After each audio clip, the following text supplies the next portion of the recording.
오늘 우리가 함께 볼 하나님 말씀은 이사야 8장 16절부터 18절까지 말씀입니다. 이사야서 8장 16절부터 18절까지 말씀, 우리 다 같이 한 목소리로 말씀 함께 보도록 하겠습니다. 너는 증거의 말씀을 싸매며 율법을 내 제자들 가운데에서 봉함하라. 이제 야곱의 집에 대하여 얼굴을 가리시는 여호와를 나는 기다리며 그를 바라보리라. 보라, 나와 및 여호와께서 내게 주신 자녀들이 이스라엘 중에 징조와 예표가 되었나니 이는 시온 산에 계신 만군의 여호와께로 말미암은 것이니라. 아멘. 할렐루야. 오늘 이 시간에는 스알 야숲과 마헬살랄 하스바스라는 제목 가지고 우리가 함께 말씀 나눌 때에 하나님의 크신 은혜가 여러분들 가운데 충만히 임할 수 있기를 주님의 이름으로 축원해 드립니다. 오늘은 맥주 감사 주일이죠.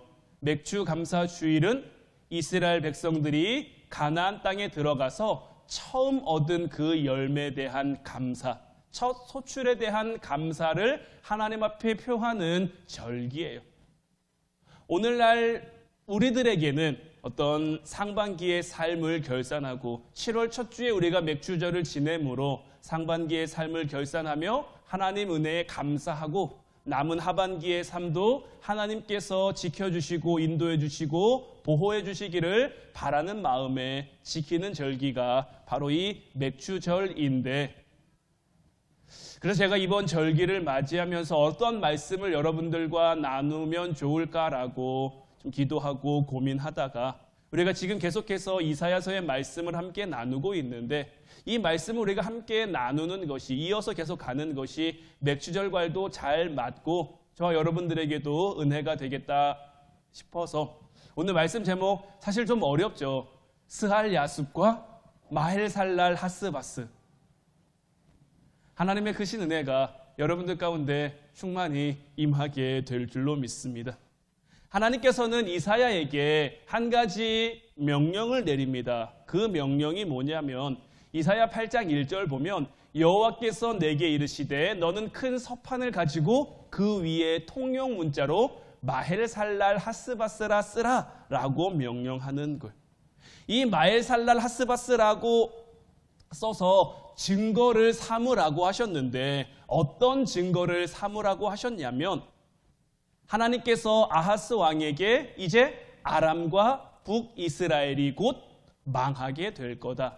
임마누엘의 징조를 주시면서 그 징조가 이루어지게 될 거다. 이 일에 대한 증거로 너는 큰 서판에다가 통용 문자로 마헬살랄 하스바스다라고 쓰라고 라는 거예요.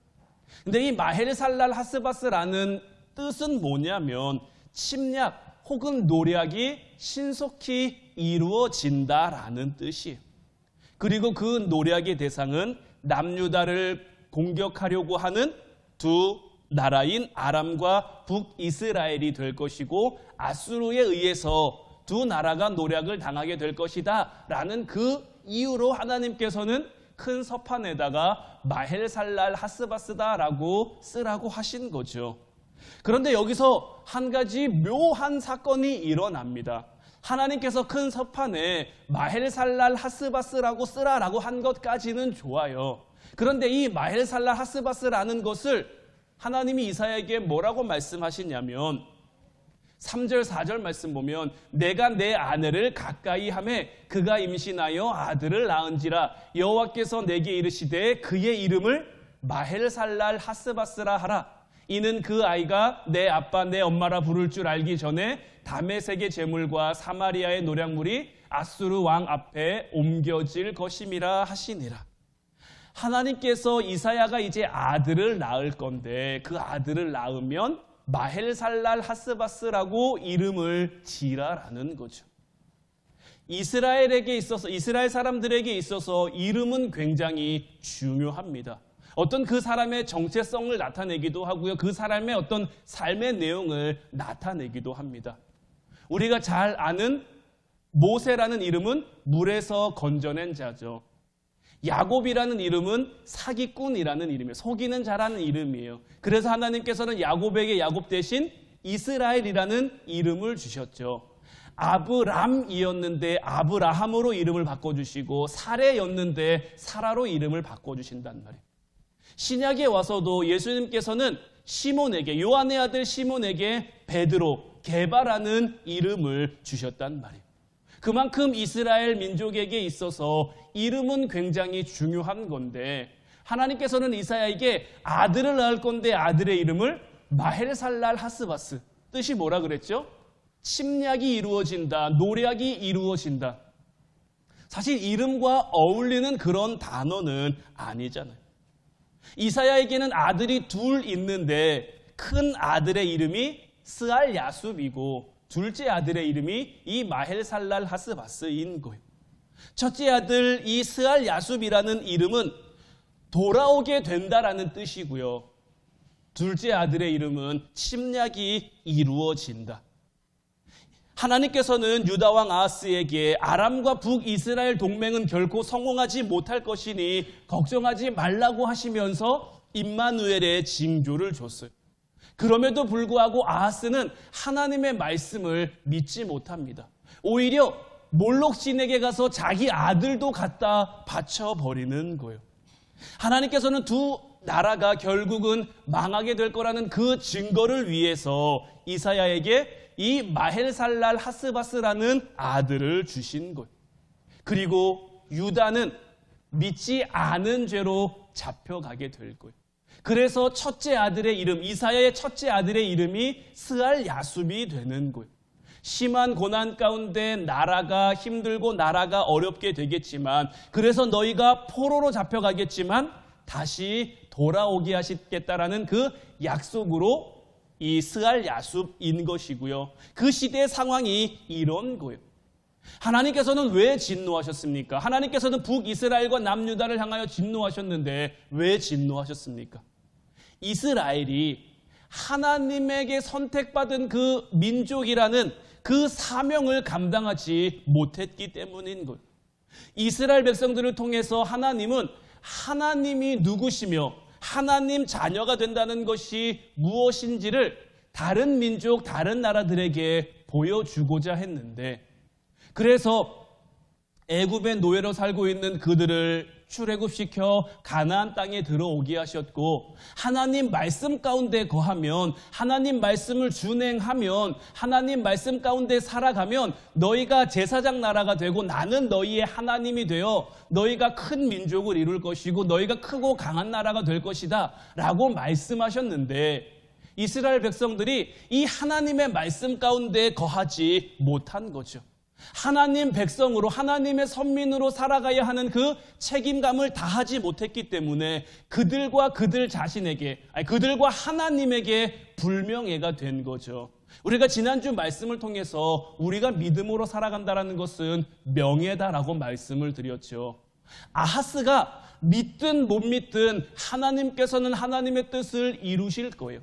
그런데 아하스가 믿음으로 나아가면 아직 이루어지지 않고 아직 나라는 어렵고 여러 가지 힘든 정황 가운데 있지만, 그럼에도 불구하고 하나님이 말씀하셨으니, 하나님이 약속하셨으니 이루어진다라는 그 믿음 가운데 살아가면 이것이 아하스의 명예가 되는 것이고 하나님께 영광이 되는 건데, 아하스 왕도 이스라엘 백성들도 그와 같이 살지 못한 거죠. 그럼에도 불구하고 하나님께서는 내가 너희들을 구원할 것이다 라는 약속을 주시는 거예요. 결단코 내가 너희를 버리지 않고 너희들을 정화시켜 회복한다라는 거예요. 여러분들 집을 지을 때 기초를 잘 쌓는 게 제일 중요하죠. 기초가 제대로 돼 있지 않은 그 위에는 아무리 아름다운 건물, 아무리 멋진 건물, 아무리 예술적으로 지은 건물을 세워도 그 기초가 흔들리면 다 무너질 수밖에 없단 말이에요. 이스라엘은 지금 하나님을 향한 그 믿음의 기초가 잘못된 거예요. 하나님이 그 위에 아무리 축복으로 세우고 은혜로 세우고 사랑으로 세워도 그 기초가 제대로 돼 있지 않았기 때문에 그들은 늘 흔들리고 그들은 늘 넘어질 수밖에 없는 거죠. 그래서 하나님께서는 이스라엘을 망하게 하시는 거예요. 아예 기초부터 다시 쌓기 위해 성전에 돌 위에 돌 하나도 남기지 않고 다 무너뜨려 버리시는 거예요. 그리고 다시 쌓아가는 거죠. 우리가 이번 기도회를 통해서, 우리가 올해 들어서 기도회를 통해서 우리가 계속 말씀 나눴던 그 주제가 뭡니까? 우리가 사명의 삶을 살아가야 한다는 것이고, 사명의 삶을 살기 위해서, 우리가 사명자로 삶을 살아가기 위해서 하나님이 우리에게 무명의 시간을 겪게 하실 때가 있다. 힘들고 어렵고 아무도 알아주지 않는 그 어둡고 긴 터널 같은 시간을 지날 때가 있다. 하지만 그 시간을 통해서 하나님은 우리를 만들어 가시고, 이번 기도회를 통해서 결국 무엇이었습니까? 하나님이 우리를 유명하게 하신다라는 거죠. 그런데 우리의 기초가 제대로 돼 있지 않으면 그 위에 부어주신 유명이 우리의 삶을 뒤흔드는 거예요. 사울이 그랬던 것처럼, 아나니아와 삽비라 부부가 그랬던 것처럼, 게하시가 그랬던 것처럼 우리도 그와 같은 삶을 살아갈 수밖에 없기에 우리의 믿음의 기초를 제대로 다져야 하는 거죠. 이번 절기를 지내는 우리의 모습도 마찬가지입니다. 하나님이 축복을 약속하신 절기예요. 분명 하나님께서 이 절기를 지키는 여러분들을 축복하실 거예요. 여러분들 기도에 응답해 주실 것이고요. 여러분들이 바라고 구하고 소원하는 것들을 하나님 분명히 이루어 주실 거예요. 그런데 한번 이루어 주신 것으로 끝나면 우리의 삶이 어떻게 되겠습니까? 계속되는 그 삶, 우리는 하나님 나라에 갈 때까지, 하나님 앞에 설 때까지 하나님 백성, 하나님 자녀로 삶을 살아야 되는데, 한 번 부어주신 은혜가 너무 달콤해서 그 은혜에 젖어서 하나님은 바라보지 못하고 하나님은 기억하지 못하고 은혜만 보고 주어진 것만 보고, 그 주어진 것이 내 것처럼 소유하기 위해, 갖기 위해, 누리기 위해 애쓰는 삶을 살아가면 그 이후에 우리의 삶은 어떻게 되겠느냐는 거죠. 이스라엘에게도 마찬가지인 거예요. 사사기의 역사 속에 이스라엘 백성들이 보여주는 모습은 무엇입니까? 아무리 하나님이 그들을 위해 주시고, 하나님이 아무리 그들을 지켜주시고, 하나님이 그들에게 축복 주시고 평안을 주셔도 그들의 믿음의 기초가 제대로 돼 있지 않으니까 같은 역사가 되풀이되잖아요. 나라가 힘들어서 그들이 하나님 앞에 부르짖으면 한 사람을 통해서 그 나라와 민족을 구해 주시고, 그러면 몇 년 동안 평안한데 그들이 하나님이 주신 그 평안함에 젖어서 세상으로 눈 돌리고 우상으로 눈 돌리고, 그러니 다시 그들이 죄 가운데 거하면서 나라가 힘들어지고 나라가 어려워지고, 이런 수없이 반복되는 역사인 거잖아요. 그들의 믿음의 기초가 제대로 되어 있지 않으니까요. 이는 우리들의 삶도 마찬가지인 거예요. 그래서 하나님께서는 아예 그들을 무너뜨리시고 기초부터 다시 쌓은 너희들을 회복하시겠다라고 말씀하신 거예요. 하나님의 진노와 경고에도 불구하고 믿음의 기초가 제대로 돼 있지 않은 그들은 하나님을 바라보질 못하는 거예요. 하나님께서도 마찬가지로 이사야 6장 9절 10절 말씀 보면, 여호와께서 이르시되 가서 이 백성에게 이르기를 너희가 듣기는 들어도 깨닫지 못할 것이요 보기는 보아도 알지 못하리라 하여 이 백성의 마음을 둔하게 하며 그들의 귀가 막히고 그들의 눈이 감기게 하라. 염려하건대 그들이 눈으로 보고 귀로 듣고 마음으로 깨닫고 다시 돌아와 고침을 받을까 하노라 하시기로. 우리가 이미 봤던 말씀이잖아요. 하나님께서는 이사야를 보내서 말씀을 전합니다. 말씀을 전하지만, 경고를 전하지만, 하나님의 진노를 전하지만 그들의 귀가 막히고 그들의 눈이 감기게 돼서 하나님의 말씀을 깨닫지 못한다라는 거죠. 이것을 수사학적으로 말씀드리면 알아들을까 봐 두려우니 가서 그들의 귀를 막아라, 가서 그들의 눈을 감겨라 라고 하나님께서는 이사야에게 말씀하는 것. 왜냐하면 그들이 처음부터 다시 시작돼야 되는데 중간에 어설프게 깨달으면, 중간에 어설프게 알아들으면 이도저도 안 되는 그런 상황이 올 수 있으니 너는 가서 말씀을 전하되 말씀으로 그들의 눈을 가리고 그들의 귀를 막으라라는 거예요. 하나님께서 이런 말씀을 그들에게 주시는 이유가 뭘까요? 하나님께서는 왜 이런 말씀을 그들에게 주실까요? 하나님이 이사야를 보내는 것만으로도, 하나님이 그들에게 말씀을 주시는 것만으로도 하나님은 이스라엘을 포기하지 않았다인 거예요. 하나님은 포기하지 않았어요. 하나님은 여전히 그들을 사랑하세요. 그들을 사랑해서 그들이 온전히 하나님의 축복 가운데 하나님의 은혜 가운데 살아가기를 바라고 있는 거죠.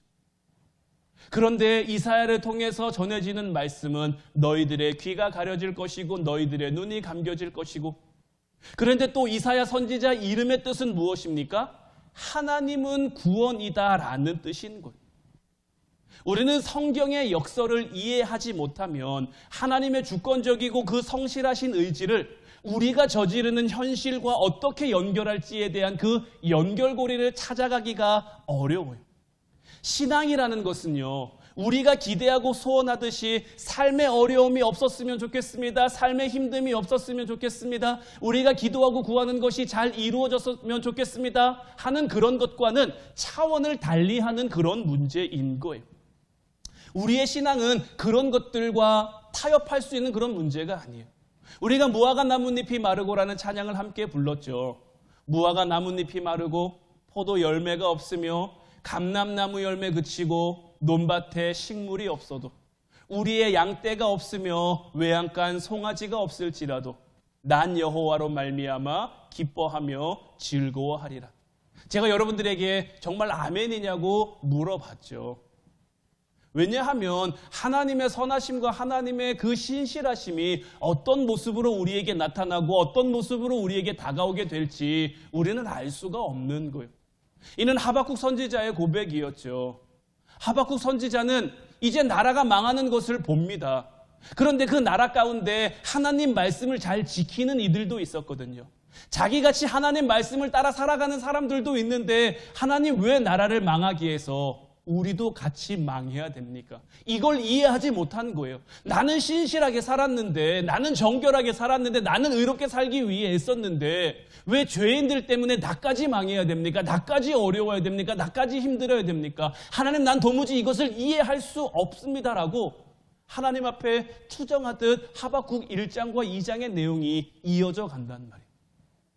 그가 기도하는 가운데 하나님이 깨닫게 하죠. 이 일을 통해 하나님이 무엇을 이루고자 하는지, 이 일을 통해 하나님이 어떻게 섭리하고 어떻게 역사해 가고자 하는지.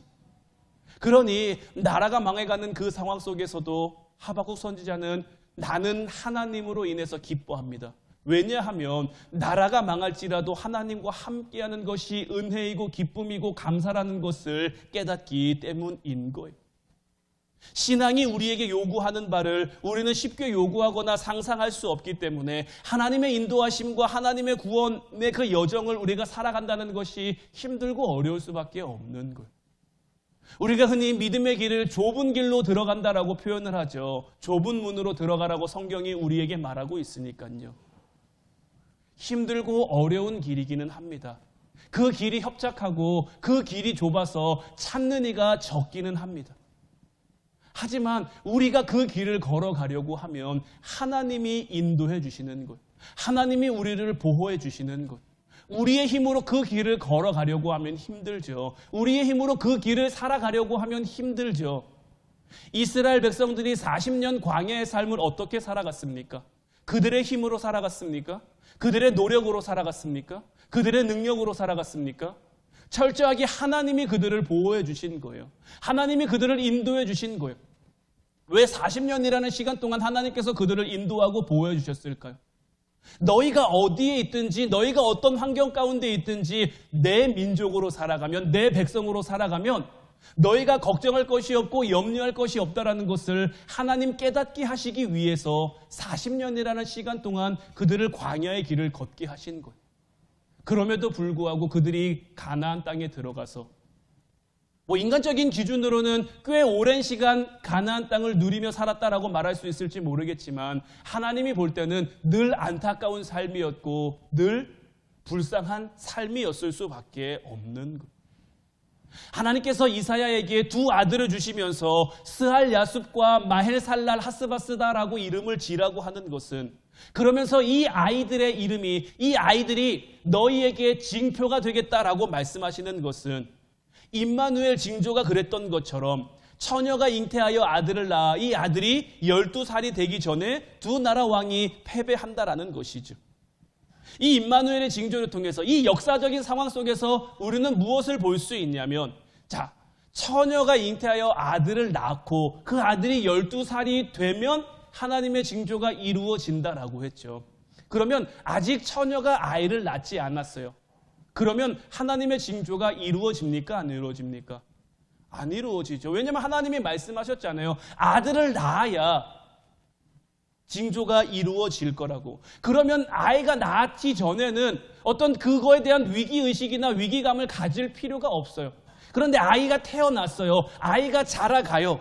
그러면 그때부터 이는 그들에게 마지막 때인 것처럼 하나님의 징조를 잘 살펴야죠. 해가 가면 갈수록 사람들에게는 그것이 더 실제적으로 다가와야죠.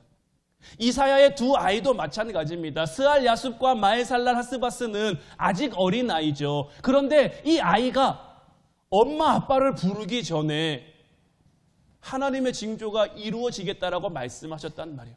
언제가 될지 정확히 알 수는 없지만 이 아이들이 태어났고 이 아이들이 자라나고 있다라는 것은 두 나라의 멸망이 다가오고 있다라는 거죠. 하나님께서는 왜 이런 방법을 쓰실까요? 하나님께서 이런 방법을 쓰시는 이유는 다른 데 있는 게 아닙니다. 우리의 인생이 아무것도 아닌 것 같고 국제 정세는 고사하고 어떤 나라는 고사하고 내가 사는 동네에서 내가 어떤 영향력도 바라지 못하는 것 같고 정말 내가 아무것도 아닌 것 같은 그런 삶을 살아가고 있다고 해도 우리의 하루하루는 우리의 한 해 한 해는 하나님께서 무언가를 이루어 가시는 시간이다라는 것을 우리로 하여금 깨닫게 하기 위함인 거예요. 여러분들 이게 얼마나 중요한 건지 아십니까? 우리가 중요하게 여기지 못하는 그 시간들이 우리가 아무것도 아닌 것처럼 살아온 그 시간들이 사실은 하나님이 우리와 함께 하신 임마누엘의 시간이고 스알 야숲이며 마엘살렐 하스바스라는 것을 우리가 깨달을 수 있어야 한다라는 거예요. 그리고 이런 시간들이 이런 하루하루들이 우리를 만들어가는 거예요. 우리의 어제가 오늘을 만든 거고요. 우리의 오늘이 내일을 만들어 갈 거예요. 그러면서 하나님께서는 우리에게 주어진 오늘을 잘 살아가고 열심히 살아가라고 말하는 거예요. 너무 평범한 아무것도 아닌 것 같은 혹은 우리가 찾지 못했던 것들에 하나님의 이와 같은 약속들이 다 들어있는 거예요. 여러분들이 한번 이렇게 생각해 보셨으면 좋겠어요. 자, 스알 야숲하고 마엘살랄 하스바스가 태어났어요. 하루하루 자라갑니다. 하루하루 성장합니다. 당시에 유치원이 있었는지 없었는지는 알 수 없습니다만은 이 아이들이 유치원에도 가고 학교에도 가고 친구들과 어울려도 놀고 그렇게 하루하루의 삶을 살아가는 거죠. 장난도 치고 부모님하고 같이 여행도 가고 놀러도 다니면서 그저 평범한 삶을 살아간단 말이에요.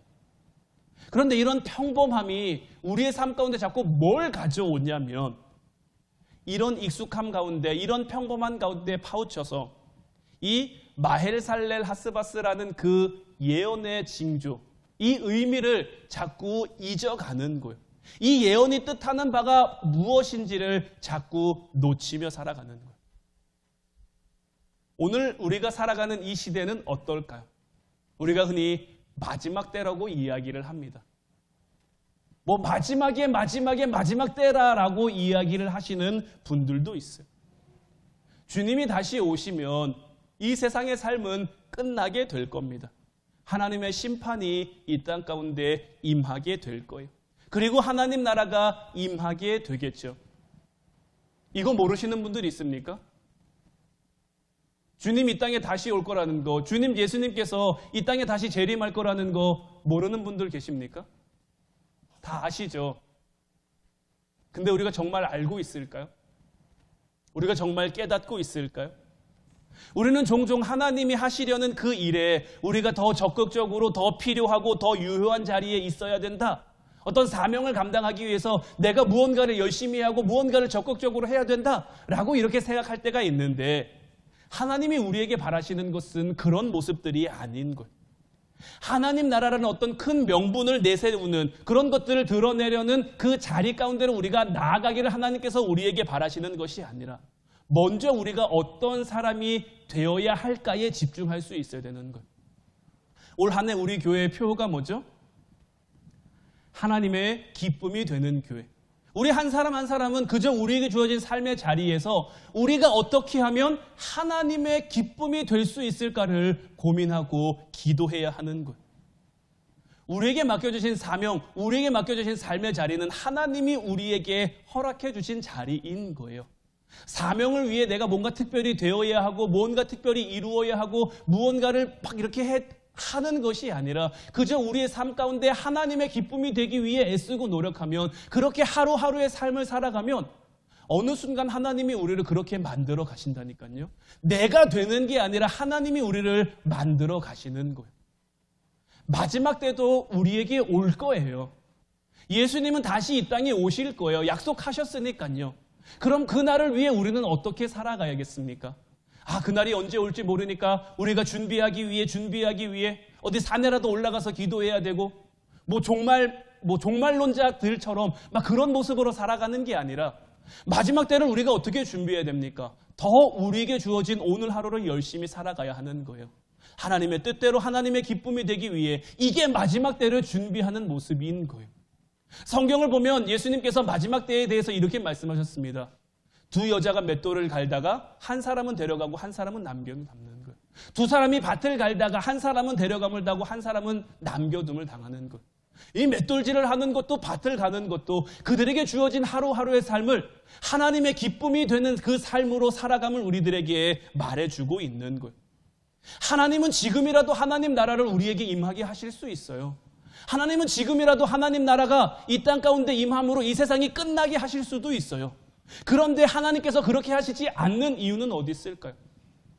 우리를 향한 오래 참으심인 거예요. 우리를 향한 기다림이신 거예요. 더 많은 이들이 하나님 백성으로, 하나님 자녀로 살아가도록, 하나님의 기쁨이 되도록 하기 위한 그 기회를 우리에게 주시기 위해, 그 시간을 우리에게 주시고 계신 거예요.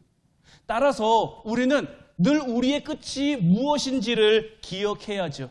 그리고 그 끝을 위해서 하나님이 이제껏 그의 백성들을 어떻게 다루셨는지, 성경을 보면 하나님이 이스라엘 백성들을 어떻게 다루어 가셨는지, 그리고 지금도 무엇을 하고 계신지를 우리가 아는 자로 그 안에 무르익어 갈 수 있어야 하는 거죠.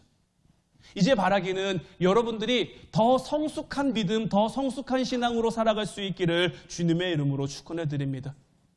하나님을 위해 살아간다라고 하는 것이 아니라 하나님이 누구시며 하나님이 나에게 무엇을 바라는지를 아는 자로 우리가 이 땅 가운데 서야 하는 거죠.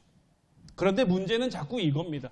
고린도후서 5장 17절로 19절 말씀 보면, 그런즉 누구든지 그리스도 안에 있으면 새로운 피조물이라. 이전 것은 지나갔으니 보라 새 것이 되었도다. 모든 것이 하나님께로서 났으며 그가 그리스도로 말미암아 우리를 자기와 화목하게 하시고 또 우리에게 화목하게 하시는 직분을 주셨으니 곧 하나님께서 그리스도 안에 계시사 세상을 자기와 화목하게 하시며 그들의 죄를 그들에게 돌리지 아니하시고 화목하게 하는 말씀을 우리에게 부탁하셨느니라. 자꾸 우리는 마음에는 원인데 육신이 약한 거죠. 넘어지기도 하고요, 실수하기도 하고요. 근데 문제는 바로 거기입니다. 우리의 실수, 우리의 잘못, 우리의 넘어짐, 이런 것들이 하나님과 우리 사이에 걸림돌이 될까요? 안 될까요? 여러분들 어떻게 생각하십니까? 내가 실수했어요. 내가 넘어졌어요. 내가 힘들어서 주저앉았어요. 이게 하나님과 우리 사이를 막을까요? 못 막을까요? 못 막습니다. 막는 게 아니에요. 그런데 자꾸 우리는 뭔가 내가 잘못한 거에 대한 만회, 내가 잘못한 거에 대한 회복, 이런 게 이루어져야 하나님과의 관계가 회복되고 하나님께 우리가 나아갈 수 있고, 그러니 지난 일들을 자꾸 돌아보면서 후회하기도 하고 원망하기도 하고 그런 모습이 나타나는 거죠. 누구든지 그리스도 안에 있으면 새로운 피조물입니다. 이전 것은 지나간 거예요. 내 삶 가운데 잘라낼 게 있으면 그저 잘라내면 되는 거예요. 그거 가지고 후회해봐야 아무런 소용이 없는 거예요. 내 죄는 내가 씻는 게 아닙니다. 내 죄는 내가 저기 하는 게 아니에요. 하나님이 우리의 죄를 없는 것처럼 18절 말씀에 나온 것처럼 모든 것이 하나님께로부터 왔으며 그가 그리스도로 말미암아 우리를 자기와 화목하게 하시고 또 우리에게 화목하게 하는 직분을 주신 거란 말이에요. 우리의 삶의 자리, 직분도 마찬가지입니다. 우리의 삶에 주어진 거예요. 하나님과 화목하게 하기 위해서 우리의 삶의 자리를 주신 것이고요. 우리 교회를 주신 것이고, 여러분들의 가정을 주신 것이고, 우리에게 뭐 집사로, 성도로, 권사로, 장로로, 목사로 이렇게 살아가게 하신 거란 말이에요. 그러면서 19절 말씀을 보면 곧 하나님께서 그리스도 안에 계시사 세상을 자기와 화목하게 하시며 그들의 죄를 그들에게 돌리지 아니하시고 화목하게 하는 말씀을 우리에게 뭐라고 하신다고요? 부탁하시는 거예요. 그 말씀을 우리에게 부탁하신다라는 것은 우리가 이 말씀을 잊지 않고 이 말씀을 간직하며 이 말씀이 이루어지도록 살아가라는 그 하나님의 부탁인 거예요. 이것이 스알 야숲과 마헬살랄 하스바스가 가지고 있는 그 징조의 진정한 의미인 거예요. 그들을 볼 때마다 이사야는, 이스라엘 백성들은 하나님의 함께하심을 볼 수 있어야 되는 거예요. 그들에게 주어진 현실은 힘들고 아픈 현실일 거예요. 나라가 망해가니까요. 하지만 그럼에도 불구하고 하나님은 자기들과 함께하고 있으며 하나님은 자기들을 통해 다시 새로운 역사를 써내려갈 거며 이전 것은 지나가고 새로운 피조물로 하나님의 영광을 회복하게 될 거예요. 이제 우리의 삶도 마찬가지입니다. 이제 우리가 지난 6개월에 2023년이 시작되면서 6개월의 삶을 살았습니다. 지난 6개월을 돌이켜보면 감사할 일도 있을 것이고 후회스러운 일도 있을 것이고 때로는 안타깝거나 힘들거나 여러 가지 복잡한 상황들이 다 여러분들에게 얽혀 있을 거예요. 하지만 지나간 것은 지나간 거대로 이제 돌려버리고 이제 우리에게 주어진 오늘과 내일에 더 집중할 수 있어야 되죠. 어제는 거울인 거예요. 어제는 반면교사인 거예요. 후회스러운 일이 있다면 내가 오늘부터는 그러지 말아야지 하면 되는 거예요. 내가 예전에 이랬는데 또 이러면 어떡하지 걱정하고 염려하고 해봐야 그 길을 한자라도 우리는 잘하게 할 수가 없는 거예요. 이제 온전히 주님 바라보며 살아가는 여러분들 될 수 있기를 주님의 이름으로 축원해 드립니다. 말씀드린 것처럼 여러분들이 절기를 잘 준비하셨으니 기도와 말씀으로 여러분들이 절기를 잘 지키셨으니 하나님은 반드시 여러분들을 축복하실 거예요. 여러분들 기도에 응답하실 것이고요. 여러분들 간구에 응답하실 것이고요. 여러분들에게 있어야 할 모든 은혜를 풍성히 충만히 여러분들에게 주실 거예요. 이제 그 은혜가 여러분들의 삶을 더 복되게, 더 감사하게, 더욱 하나님과 함께하게 하는 그런 복된 은혜가 될 수 있기를, 이 절기가 될 수 있기를 주님의 이름으로 축원해 드립니다. 기도하겠습니다.